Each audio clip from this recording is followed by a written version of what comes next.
Regional police officer Rawalpindi खबर शामिल करते हैं हमारे division bureau chief Mumtaz Hussain.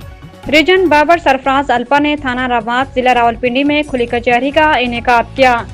इस मौके पर एसपी सदर डिवीजन, एसडीपीओ सदर सर्कल समेत दीगर मुतल्लिका अफसरान भी मौजूद थे। खुली कचहरी में शहरियों ने अपने मसाइल, दरख्वास्तें और शिकायत बराह रास्त आरपीओ को पेश की।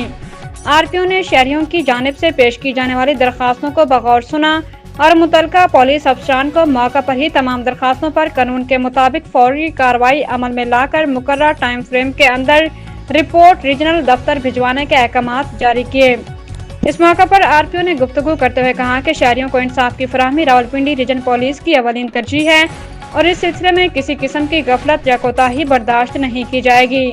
थाना जात की सतह पर खुली कचहरियों का इनेकाद अवाम और पुलिस के दरमियान फासले कम करने, अवामी मसाइल के बरवक्त हल और शफाफ पॉलिसिंग के फरोग के लिए एक मौसर जरिया हैं, जो कि शहरियों को अपनी आवाज़ बिला खौफ व खतर आला पुलिस अफसरान तक पहुँचाने का मौका फराहम करती हैं, जिससे पॉलिसिंग के निज़ाम पर अवाम का एतमाद मजीद मुस्तहकम होता है। आरपीओ रावलपिंडी ने मजीद कहा कि रावलपिंडी रीजन पुलिस शहरियों के जान माल के तहफ़्फ़ुज़ को यकीनी बनाने के लिए हुमा वक्त कोशिश है।